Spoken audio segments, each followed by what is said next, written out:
next, and then the Galio top after that. I'm going to do the patch notes, take a lunch break, then get back to coaching. Alright, so I'm going to look through these. Greetings, Summoners. Time for patch 3.11. This 3.11 patch notes review. Follow up on mid-season. Few tanks are struggling without Sunfire. We got buffs. Maokai and Zac still aren't quite hitting gameplay patterns. We're making some tweaks. The 10-ban draft system, yada yada. Rek'Sai's ultimate now launched her at a target she's recently damaged. Tunnels can be re-entered more quickly. Rek'Sai's ferocious predator strikes fear into the heart of prey. The way Rek'Sai's played, a vanguard who sets up plays for a team doesn't sync up that promised fantasy. We see a lot of potential for Rek'Sai, and this update will be an opportunity to double down on Rek'Sai's predatory instincts. Rek'Sai should be feared for her individual threat, not the follow-up of her team. With these changes, we're reimagining a Rek'Sai who has a better backline access in team fights and does more damage when she gets there, but is less consistent when behind or built tanky. Wow. I know a guy who's really going to like this. Fury generation faster, burrowed health regeneration ticks more quickly, but max regeneration is down. 25 for all attacks and unburrowed abilities. Wow.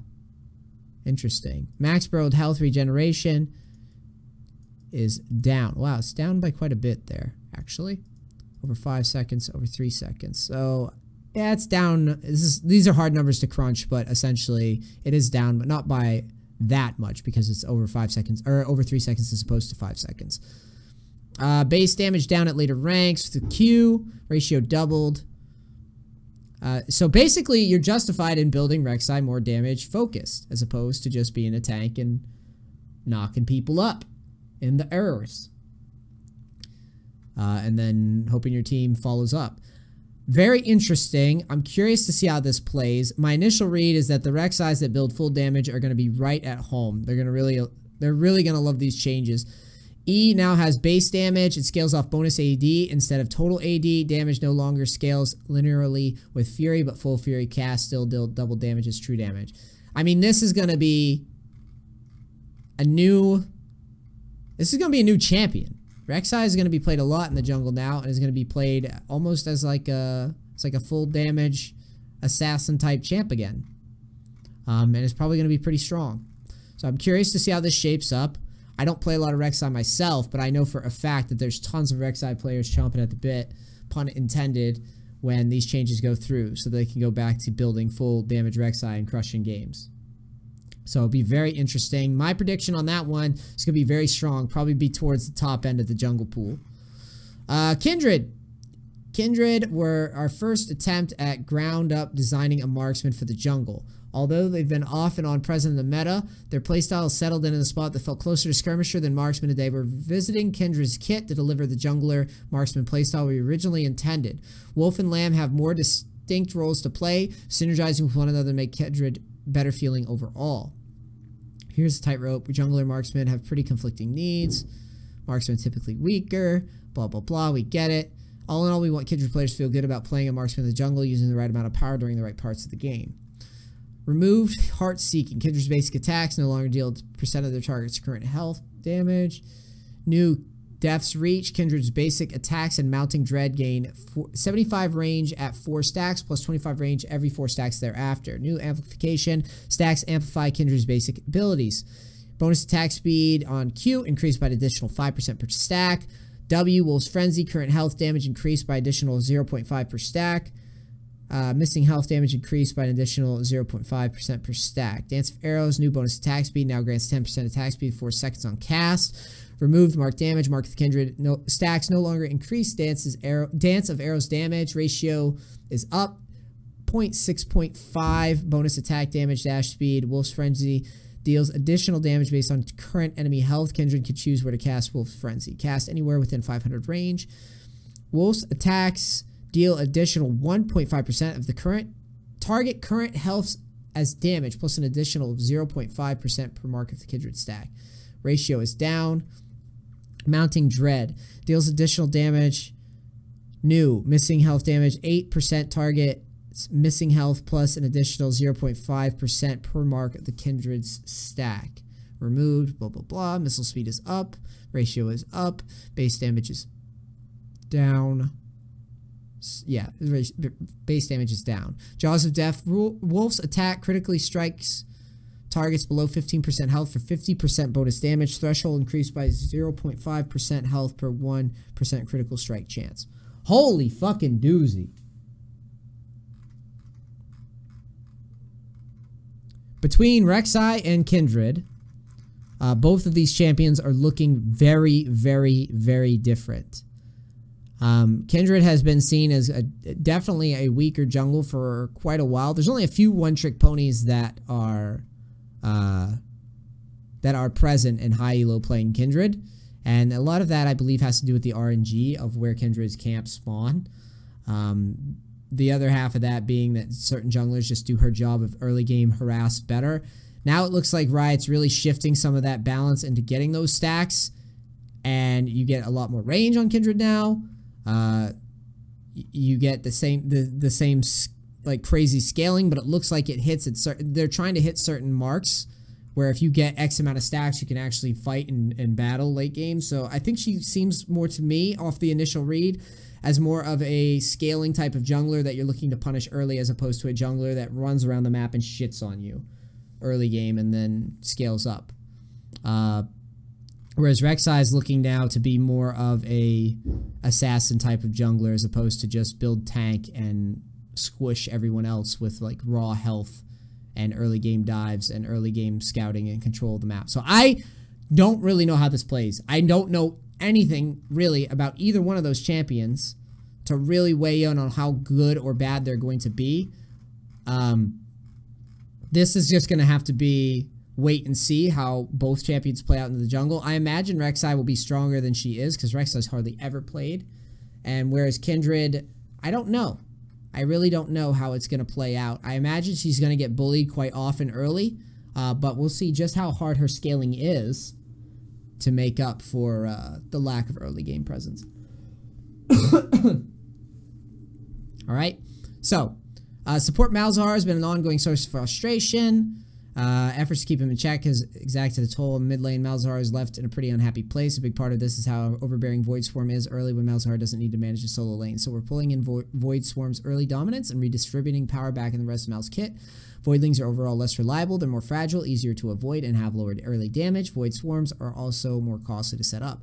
While his Voidlings are less reliable, Mal's himself is getting a lot in return. Malefic Visions, which previously enabled a ton of Voidling damage, now does more damage on its own. Same true for Nether Grasp. To keep Malzahar's all-in combo threatening against squishies, his ult now deals direct damage to the primary target. Finally, we're making Call of the Void smoother to use by reducing the amount of time Mal sits still to cast it. The missiles take longer to fire overall, giving you room to, you guess, add more damage.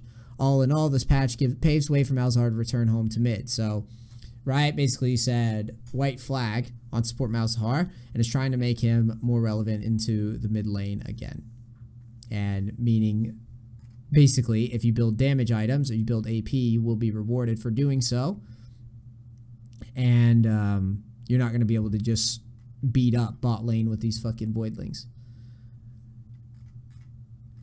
Let's go over the changes real quick. Void Swarm, mana cost is up, cooldown is 8 seconds, remove charges, no longer gains a charge every however many seconds. Malzahar gains a stack of Gathering Swarm when he casts another ability, max 2. Malzahar summons a Voidling plus an additional Voidling per stack of Gathering Swarm, max 3 per cast. Voidlings are no longer able to spawn additional Voidlings. Call the Void cast time is down. Interesting. That's down half. That's actually quite significant. Post cast delay before firing, 0.4 seconds. Ratio is up. Malefic Vision's damage is up. Nether Grass damage is got new beam damage. Flat magic damage. Oh yeah. It's almost like Riot just kind of went, yeah, let's bring old Malzahar back. That's kind of how I feel reading this change. It's almost as if they didn't really know what the fuck Malzahar had become, and they're like, all right, let's bring him back. Bring him back to the old Malzahar. Kind of sad. It's a very failed rework overall, I think. Ahri, less damage on W and R, more damage on E. Ahri is outperforming most mid laners. This is an Ahri nerf, and it is well deserved. The W ability power is down. Max ratio versus same target is down. Charm is down, or Charm is up. Ability power is up. Spirit Rush ability power is down. Ahri is definitely an S tier mid right now. Can pretty much insta-lock Ahri all the way up the ladder if played correctly. This is just trying to put her more in line. And this is a champion that I'm a little bit more familiar with in terms of like where she's at. No change on the Q, which means her early level 1 shove is still intact. But overall, when she hits 6, it's not just an automatic death sentence like it normally was when she would just kind of dash to you. And even if she missed the charm, it was still very, very obnoxious to play against. So this should put her a little bit more in line, and should make it a little bit easier to play into Ahri, finally. She's been strong for a while. Caitlyn nerfs, also well-deserved. Bonus attack speed is up a little bit. Attack speed at level is unchanged. Let's read what they're saying here. Because of the interaction with Headshot, Runon's Hurricane has been Caitlyn's best option for area effect a single target. We're removing this interaction, so Caitlyn's forced to choose between which type of damage she wants to spec to. Similarly, we think that Caitlyn's at her finest when she's sniping enemies with Headshot procs off of well-placed traps. Right now, she gets to have that as well as high sustained damage in team fights via right-clicking. We're hitting the share of scaling with attack speed items to keep her focused on traps game progresses. Yeah, it's a big nerf. That's very significant. Essentially, Caitlyn has pretty much overcrowded bot lane now. She's been permabanned. This means that Runon's Hurricane isn't going to be like a core pickup for her anymore, and will force Caitlyn's to actually like do something other than just squish a tower and then run around the map. She's still going to be all right. She's going to be strong, but she's not going to be as strong once she hits those items. So I'm very excited for this nerf. I think I think she'll still be a strong champion because sieging towers early is always welcome. And as you've probably figured out, if you're watching this, Runon's Hurricane is not something you buy first item. So it's not like she's going to still lose. It's not like she's going to lose lane.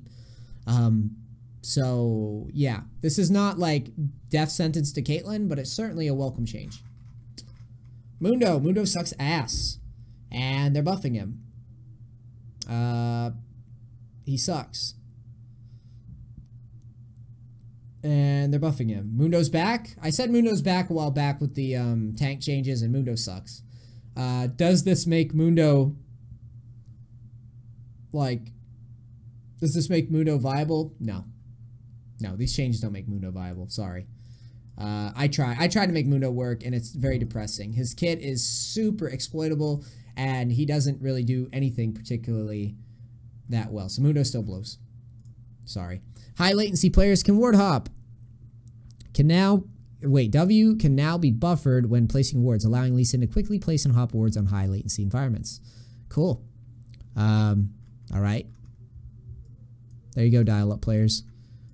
Q damage. Let's see. Q mana cost up at later ranks. Lucian's been able to spec in a decent amount of survivability into Tabi Black Cleaver without significant damage trade-off. Purifier still wants to give up with Essence Reaver. He needs to be more frugal with his spell usage. Lucian's still super strong here. This doesn't change that much. Malphite. Lucian's actually crowding out bot lane now with the Caitlyn nerfs, I think. Lucian's going to be pick ban bot lane for a while. Malphite. E armor up. Ground slam. The ratio's up because Malphite kind of sucks. And this is all, again, same as Mundo. They're just trying to keep the tanks up to date a little bit with their damage. Maokai. Maokai's supposed to be a hardy tank who wades into combat, swinging his branches around and disrupts, and using his mighty trunk to soak damage. At the moment, he plays more like catapult, launching saplings for slows and damage. Some of the last patch was shifting the power wave sapling into his durability. Sapling toss. 1% targets maximum health. Sapling move speed. Change. Boots of speed based on the boots. Based on boots, swiftness and mobility. Damage 67 on detonation. 2 ticks 67 each. Total damage unchanged. Bush sapling duration is now 30 seconds. All right, that's a pretty significant Maokai nerf. And his percent healing is up, and he gets to be kind of tanky again. Very curious to see how Maokai would be played now as not a support and more of like a top laner. Again, but I don't know. It feels like Riot keeps trying to do stuff to these champions, like new stuff, and they go, but it's too OP though. And it's like, yeah. Make a choice. Make a choice. Either your champions are going to have unique, overpowered identities in certain situations, or, well, They're going to have unique, overpowered identities in certain comps in certain situations until the community, the player base, figures out what the fuck is going on. Or you're going to have what you've been having. Honestly, I feel like we should go more towards the Dota route with our champions, where champions have unique identities, and the players are tasked to be like, yo, players, figure it out. The problem with the saplings, though, from what I've seen outside looking in, is there's no way to fucking stop them. There's no way to stop the stupid saplings. If you go and, let's say you sweep them, they still come out. So I think that this is an example of a good idea turned bad because Riot refused. I don't know if there's a balance team issue or what, but I don't know why they can't figure out, like, hey, if I see the saplings, I shouldn't be hit by them. Period, point blank. If he stacks 9 saplings in a bush and you don't check it, that's your own fault.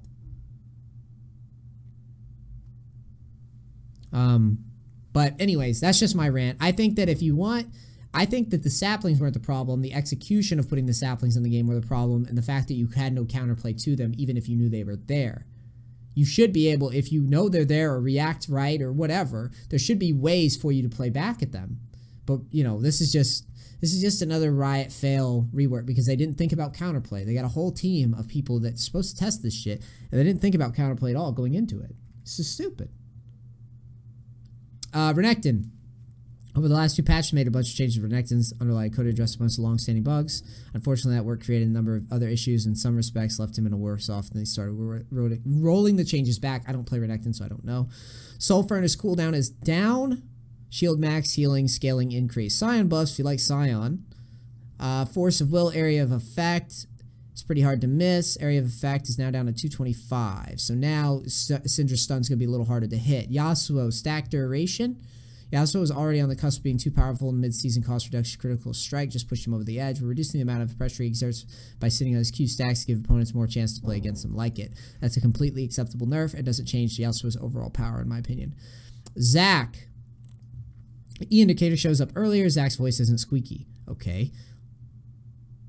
The health threshold at which Zac's voice becomes squeakier has been lowered. All right.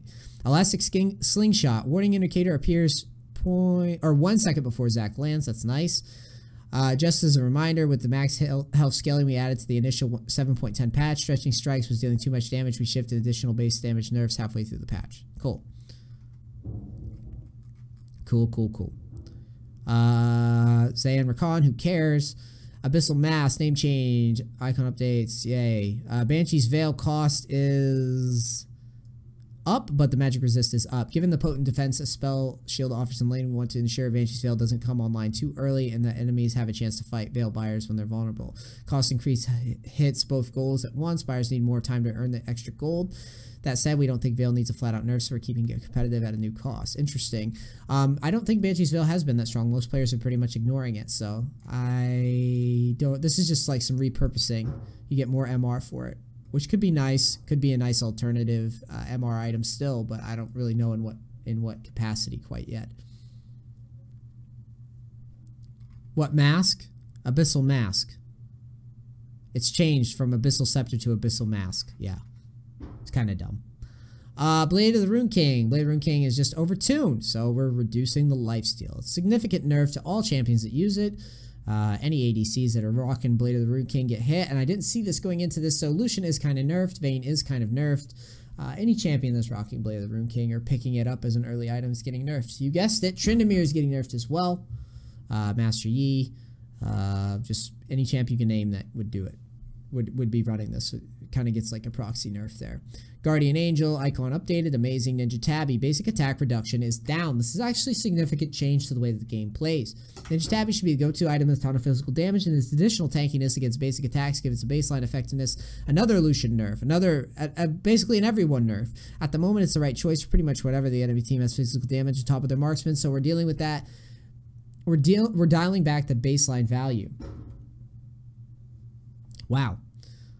This is significant. The League of Tabbies has been going on for a while now. I know that I greed quite a bit on damage in a lot of my champions because I can just go Ninja Tabbies and I'll be alright. I don't have to build shit like Sterix or things like that anymore. So this nerf is probably deserved. We'll see how it plays out overall, and we'll see how the game feels when you build Tabbies. in the future. It's pretty significant to just about everyone stacking tabbies right now. Nomad's Medallion, combined cost decreased. Also affects how soon we've updated Nomad's Medallion build path last patch. Small offset to combined cost and go through. Here it is.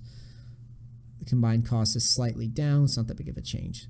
Scoreboard minion kill trading. Playing against champion creates a lot smaller units. Makes it hard to tell how well you're actually last hitting. Keeping the gold reward earned for fighting these pets, but removing the confusion they create around last hitting. Spiderlings, Heimer turrets, tentacles, voidlings, Jack in the Box, York, Mistwalkers, Lyra Thorn Splitters. Cool. Crowd control text. The addition of crowd control name displays above health bars. That a key solution. Crowd control doesn't need to be included in floating combat text anymore. Remove floating combat text. All right, amazing. Normals and ranked. 10 ban system. All Summoner Rift modes, starting with normal, draft, and NA. We want to make sure all players have more agency in the ban phase. We're trying to make the time into game shorter. Good, great. NA normal draft only at launch will be rolled out throughout the patch. 10 with every player getting a ban. Ban model simultaneously. Bans aren't shown to the enemy team until the end of the ban phase. Bans can be duplicated across teams. No ban is now an option. And I think we're getting towards the end. Doom bots. Some tree line bots. League client update. Item sets. Recently played list. Some loot. Bug fixes. And that's it. That is it. Overall, a very, very good patch by Rito. Still very confused about the jungle changes and that confusion. I'm sorry if I can't articulate my thoughts on it quite as well as I would like to for you guys. But we're just going to have to wait and see how they play out. My prediction is Rek'Sai is going to be quite strong with building AD again.